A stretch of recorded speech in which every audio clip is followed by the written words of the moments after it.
That would be great. Here we go. Hello, good afternoon, good morning, good evening, depending on when and where you're watching. This is the Healthcare Leadership Show with Marion Spears Carr.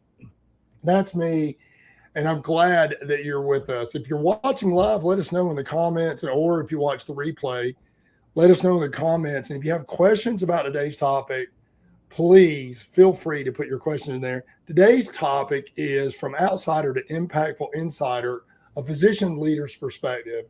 And I'm honored and pleased to have a new friend, but someone I met through ACHE of Georgia and through Larry Tyler, Dr. Buzanowska. But I'm so glad to have you on the show. Please introduce yourself a little more thoroughly.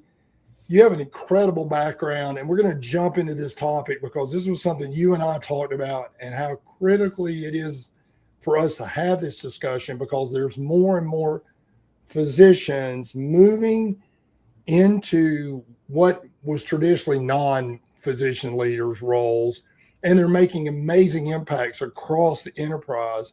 But I would love for you to get into that. But first, please introduce yourself to the audience and let us know where you are and a little bit about your background. Good afternoon or good morning. Thank you, Marion, for having me here. I'm Dr. Marzyna Buzanowska. I'm an interventional spine physician in Columbus, Georgia, and I'm also a medical director, as well as president of our local medical society and founder of Leadership Breakthroughs Academy.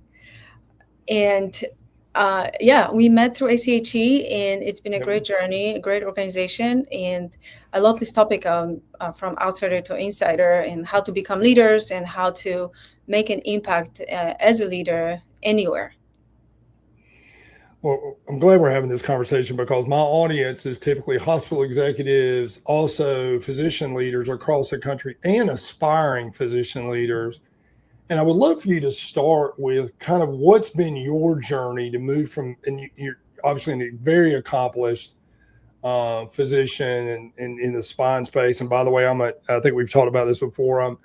I'm a survivor of brain injury and major neck injury. So physicians like you saved my life. And so I have great respect for the work that you do specifically, major neck surgeries and a whole bunch of stuff. But talk a little bit about your background and how you began transitioning and your story around moving from the work that you were doing, which was amazing, and you continue to do, to this physician leader, and how that move from an outsider to insider really transpired. And I'd love for you to share that, and we're going to jump into some questions. Again, if you're watching live, let us know in the comments or if you watch the replay, because we want to know who's there. So Dr. Buzanowska, what are your thoughts? Yeah, okay, great. So thank you for the question. So let me share my story. I'm going to say that this is probably the first time I'm actually sharing my story in this kind of raw way. So so this is going to be a little, personal and emotional for me, but I always wanted to be a doctor ever since I remember. I'm originally from Poland, and my family moved to the United States when I finished high school. So we came to the United States, and I went on with my schooling and finished medical school and became a doctor. And then is not what they want to hear. Maybe they already have their own plan, and they don't care about other voices and other input, or maybe it's about me, maybe because I'm not from here.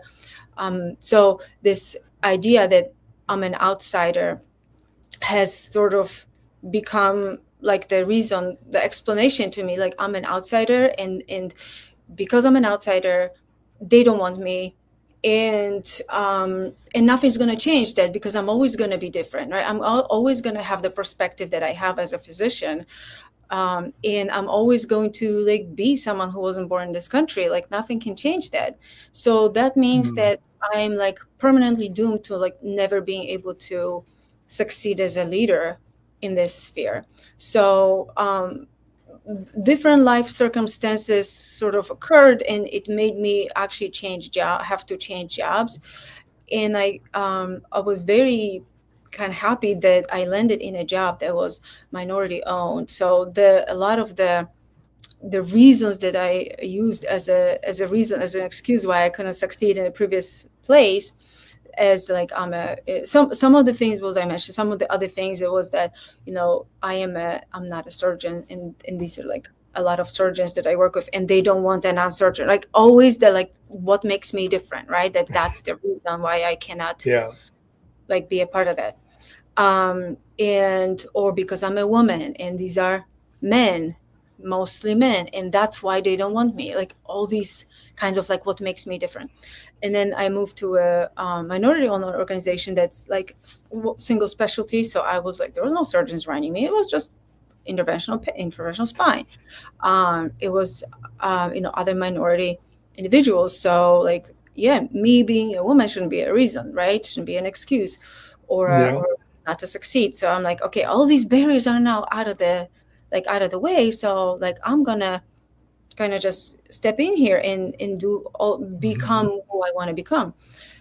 And come, um, so um, so I joined, and I started practicing, and then several months later, things are again like kind of similar to how it was before, where a lot of friction, a lot of barriers, a lot of reasons why not. You can't be this, you can't go there, you can't do this, you can't be a leader. Okay, a lot of like other reasons that are like felt as unnecessary frictions. Like why don't they just like, right? And after a lot of reflection and being at a breaking point again, and honestly, where I was like, I don't think I can like continue like this is not what I wanted. This is more of the same. And why is that? Like I thought all the barriers were removed. And that's what actually took me on the path of like more research in realizing that the inside or outside perspective. Why is it that people with different perspectives, people who are different, who look different, who think differently, have a hard time getting on the inside of leadership and on the inside of the, of the power circles? That there's a bigger concept at play that's really a human factor, human concept, and that's what took me or propelled me to write my first proposal, dissenting voices, different, maybe threatening to the status quo in some way. We have to truly know that that person has the group's interest in mind. Okay, the person who's quote unquote outsider, in order for them to become part of this decision-making body, they need to make the existing body feel that that person can be trusted, and that person does have the group's interest in mind. The barrier that a lot of people kind of stumble upon is that they feel they kind of, a lot of people intuitively see that, hey, I can probably become part of the inner circles if I like become just like them, right? In some way, I'm just like them. I can't change what I look like or where I'm from, but maybe I can like really buy into their mission and really do the same thing and think the same way as they do. Maybe that will get me in. But that's a problem, because most people don't want to like give up on their convictions. They want to give up on their ideas that they want to bring in. They truly want to be a transformative voice in their organizations and their teams. They don't, and that's where a lot of people get stuck. That's where I got stuck, because it's like I want to bring my physician perspective to the team. I want to bring my even global perspective to the team, because I believe this is going to make us better. And the challenge is, how do I do that and show the team that I do believe in and buy into what we're doing here? I do have our interest in mind. And this is where I kind of started my own leadership academy, where I essentially teach people how to become that outsider to insider, how to do this, how to become so confident in yourself and not lose yourself, that you can truly know that you're part of the bigger whole, and you can communicate this effectively with the existing teams, and you not only can, but you should maintain your own perspective, your own vision, your own experiences, and the knowledge in the projects, the things you want to do that are uniquely your ideas, Mhm. and transform the bigger organization and team. You know, I love and thank you for sharing that, and thank you for sharing that from for the first time in public. I'm glad that we're getting to share that story on my show because this is what happens, I think, with the conversations that we have. And what intrigues me, there's so many things that you said that intrigues me about this situation. I got to you shared with me in the pre-show when we talked a couple weeks ago about affinity bias. Affinity bias is something I've been very familiar with as well because from 2013 to 2019, I was involved with the National Nurses on Board movement where the whole idea, it was funded by Ralph Robert Wood Johnson, AARP, and the goal was to move and create opportunities so nursing executives could be board members, hospital board members, et cetera. And they ran into some of the exact same situations that you're talking about. And I've worked as an executive recruiter with physician leaders, with physicians who've been transitioning into or trying to transition into like I said in the beginning, non-physician related, typically traditional roles. And that idea that you're not exactly like us, you don't come from the same, your resume doesn't look just like mine, was a lot of the challenges that people like yourself faced. And I love the fact though, and I'd love for you to go a little bit deeper. By the way, Kelly Frazier's checking in from Madison, Georgia. Thank you, Kelly, for checking in. I'd love for you to talk a little bit about how you created that mindset of holding on to what your values were rather than just trying to fit the status quo and be. I'd like for you to go deeper there because I think this is critically important in today's environment. We know through research and through studies that having diversity of thought, I mean, there's all this work around DEI, but diversity of thought makes organizations better. Yet most organizations have proven that if it's not just like they do it, how they say to do it, and looks exactly like the way they've always done it, they struggle. So how did you go about working through the process of creating your message around what you could bring to the table, your ideas, and be able to break that barrier a little bit? There's a lot of questions into one. No, I understand. Yeah, that's a great question, Marion. You're like asking the next step. Like, how do we do that? How do we become the insider when you've been an outsider, but don't lose yourself in the process, right? And be effective. Yes. Be effective in it. So in a really big kind of picture way, to do that, because as we said, affinity group theory means that in order for people to include perspectives and be included and be an insider, they have to trust the people that are on the team. And what that means is that they need to really be sure that the people who are included in the team have the best interest of the group in mind. So in order for becoming an insider, you have to somehow show that you can be trusted and that you are part of them, right? You believe in the best interest of this group. So one way that a person can do that is to essentially solve a problem of that group. Solve a problem that's not for you. I'm going to solve a problem for this group that's not my personal interest type of thing. It's for the betterment of the entire group. Okay. Mm-hmm. If you embark on a process that can do that, you're going to start building trust with that group and say, hey, like, this person is truly believes in our mission, is part of us, wants the best interest of our group. Because the reason why people group into those affinity groups is because they need to know who they can trust. And the easiest way to know who to trust is what's biologically wired into us. But we can transcend those barriers and we can develop trust in the group by seeing who does things that are truly to the best benefit of our group. And then now the kind of problems that you embark on solving don't have to be problems you don't believe in. They should be problems that you believe in. but they also matter to the larger group, right? So Yes. that's kind of how we're starting to get that buy-in and showing that I'm here to help everybody. I'm part of you. I see myself as a part of this whole, and I'm doing things just to improve the lives of everybody else.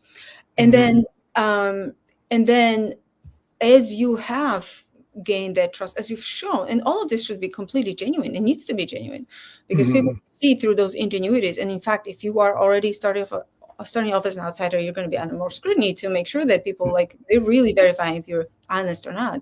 So and then as you have that trust of people, you essentially open their minds to listening to you. So you have to kind of listen, have the ears and hearts of people on your team to listen to you. So all you need to do is now activate your leadership skills on how to create a team that is willing to follow through and buys into your ideas, which is again another part of the coaching that I do is how to develop, how to have those leadership skills, how to become the kind of person that other people want to listen to. But the very first step is to create that leadership, the solution-oriented mindset where you've bought into the group and now you're thinking how to bring your ideas, but in a solution-oriented way that matters to everybody. And I hope everybody that's watching or watch the replay listens to what you just talked about, because what you're talking about actually applies across, not just for physicians trying to move into leadership, anyone who's trying to influence others to see them as a leader. This idea of creating an attitude toward problem solving that has a broad impact on all of the stakeholders or the specific stakeholders in which you're trying to influence is so critical. One of the things I tell people in the job market is quit worrying about the scope of the role you played as much as what is a problem that you solve or solve better than most in the market, because that's where your impact is going to be. You know, think about that, like that idea of what are the things that I bring to the table, what problems can I solve, and the fact that you have focused on flipping it instead of worrying about the problems that are keeping you from advancing, and said, okay, to be a part of this group, I can still bring my own ideas. I love the idea about that, approaching it from a problem-solving perspective that has impact. Big shout out to Julia Phelan's checking in from California. Julie, glad to see you in the audience. Thank you for being here along with Kelly. Richard Farnham, good to see you. Richard, glad to have you here coming in from Atlanta. If you're watching live, let us know in the comments. Dr. Bujanowska, think about this question a minute and see what your thoughts are. This is from my work as an executive recruiter. I see this oftentimes where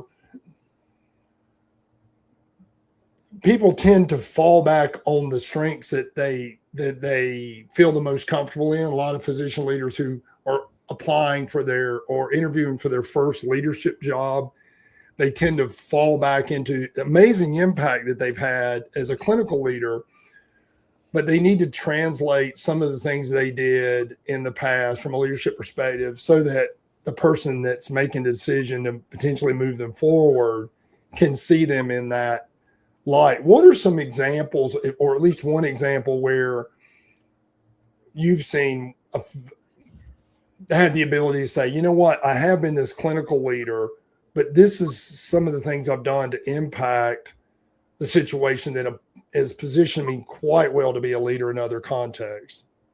Any examples that you might could share with us? You mean how to use your clinical success as a tool to your advancement? Yeah, yes. In other words, like how to translate that. And obviously, you know, you've helping the way you coach. I want to go deeper on that in a minute, but that's kind of a baseline. Is like they have these amazing clinical skills, but I think a lot of times those of us who are not clinical don't realize that physicians and clinical leaders or clinical people are leading all of the time. You're leading the care team. You're leading the decisions. You're influencing other colleagues. There's so much more. Just because you don't have a title doesn't mean you're not leading. So that's kind of the angle that I wanted you to talk about. that's the challenge that physicians have is that, even as you said, they don't often recognize the fact that they are already leading. Yes. And they are, but in the leadership styles that we use are really very, very powerful leadership styles, that if we just recognize that we are already using those things and just hone in on them a little bit more, we could do so much more to influence the healthcare system in a way that's really really serving patients even more in the areas where they are currently lacking. So the most common leadership styles that physicians use is the influential leadership, of course. Influential with the teams, with the care teams, because there's no formal authority over, let's say, the medical assistants, the receptionists, the nurses, and even the patients and their families. Like, we don't have necessarily like formal authority to say to over budgets for those individuals and things like that. We have to truly influence them in order to get them to do what we need them to do. And that influential leadership is the hardest to learn. It's easy to tell people do it because otherwise I'll fire you, right? Like that. Yeah, exactly. Easy. But if you have to actually convince them, you have to use influence, use the buy-in to get them to step up and do the things we need to do. So that influential leadership really pays off huge dividends once you earn certain authoritative leadership titles, because you realize that really doesn't get you very far. It's the influence that matters so much more. And then, of course, authoritative leadership, especially in cases of clinical, not just emergencies, but clinical thresholds where there's like really things we just kind of have to do it, right? So that combination of those two leadership styles that we use every day, I think truly makes us ready for leadership positions on larger scales, because executive leaders, essentially, that's what they do every day. If you've ever been a president or a CEO I'm a president right now, and I do have some formal authority, and that formal authority means very little. It only means you have to do the minimum in order, like that authority only gets me to do people the bare minimum. To actually achieve something, you have to use influence. Okay. And that's what we physicians do every day with our teams. And then when like decision has to be made, we have no problems making those decisions. Like, this is what has to be done right now. That's it. Like, we have to use that authority and command and control style, and we do it. We don't have any problems with that. So I think those two. Now, physicians, just by nature of what we do, we don't have exposure to the larger ecosystem and other outside stakeholders and the internal various stakeholders. So naturally, when we first step out of our own clinical environments, we're like, ooh, what are all these other things? Like, I have no idea it exists, right? Because we're just so deep dug into the nitty-gritty of health, of medicine. But that's not hard to learn. Like, I really would like to share with all my physician colleagues and nurses and all the clinical clinicians who want to be leaders that that's not really that hard to learn. It does take humility. It does take humility, especially when you have succeeded already in your clinical area and you have kind of seen that you can make tough decisions and you've done all these things. It does take humility because, again, influential leadership, you have to you cannot come in with any type of ego into it. You have to be able to connect with people at their level and see each other as one. Otherwise, you're not going to get anywhere as that. So it does take a little bit of humility and understanding that nobody has to do anything. Nobody owes you anything. Nobody has to do anything for you. Everything is more complex than it looks. Not necessarily difficult, but it's complex. There's so much complexity that we always have to think about and take into account that there's so many perspectives we have not heard yet, and there's even more. And we have to be willing to listen to that. And just because I can fix or take care of a spine problem and put instruments into somebody's spine doesn't and I can do that successfully doesn't mean it makes me feel like a hero at the end, like a superstar, right? Okay, I Yeah. did it. I can step into another room and know nothing, and the other people around the table know better than me. And being able to like shift that, that's, again, as physicians who are already leaders, as physicians, step into other roles, we do need to recognize that the success here, the all the wisdom and things we bring here does not mean that in the next room we are still the same person. We just bring that experience to the next room so we can share it with people who have also successes in their areas. And now we're equal on that footing in trying to create bigger things as organizational leaders. I love that answer because there's so much there in terms of yes, you can do these amazing things clinically, but being humble, you use that word, being humble that you're going to need to learn that's great advice. By the way, checking in, this isn't, you didn't know this, Dr. Buzanowska, but my show is international. People watch Oh, all over the world. so Zad excited. checking in from Europe, from Hungary. So he's checking in right now. There you go. Glad to Hello, have you.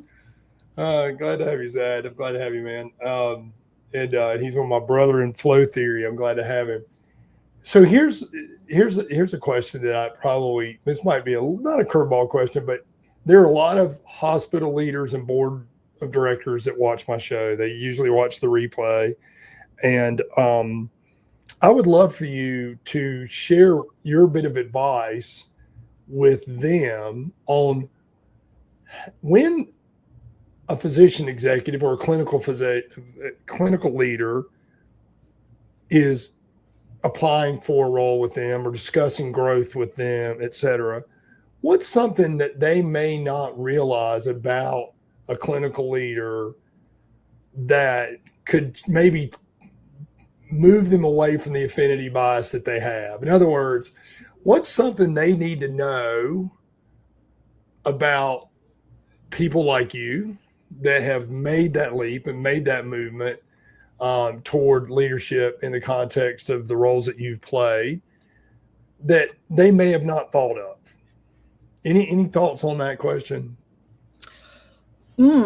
That's such an interesting question. What is it that they have not thought about, the roles that the physicians play when they're considering them for executive roles? Well, I think one untapped potential is the influence that physicians have in the community, in the amount of connections and networks that physicians do bring into the community, how much a great physician literally is known in the community, but not on the billboards and on the TVs, but in people's homes. Mm-hmm. I have so many patients who come and tell me, a friend told me, this person told me, we know you. I go somewhere and like, oh, I've seen you somewhere. I'm like, I don't know where you've seen me. They know you before they see you. We have so much influence on like inside people's homes that there's so much information there. There's so much influence there. And if you want to create something bigger as an executive, as CEO, tapping into that power that like sometimes I think we don't even realize how much we have of that, but we become literally like a tree roots that we spread into the community, into people's homes. Once you have a name, you're like a family member in people's homes. And there's a great physician, if you can really tap into that strength, is people are going to be loyal to them. They're going to listen. They're going to do the next thing. They're going to start exercising. They're going to try this, maybe a new advancement that's available. And using that community connection, the deeply rooted presence that we have in people's homes when they talk about us, Mhm. when we make a difference, they really talk about us, is a huge strength that that executives can definitely tap into as healthcare institutions want to become more personal now. Yep. There's a lot of need and direction for healthcare being personal, being personalized, Mhm. and that trust is a deep aspect and part of it to be successful. I did not prep you for that question, but that was the perfect answer, and I'll tell you why. Is Yeah. because that's exactly what we see when people open their minds to the, particularly in, I work a lot in rural and community hospitals where the influence in that community is from one hospital. It's not like Atlanta where there's 10, right? There's one or two. And you're right, the community trusts those physicians. They know them either directly because they have been patients, or their parents or their children or their someone in their family or their neighbor, etc., or they heard about them from whatever reason.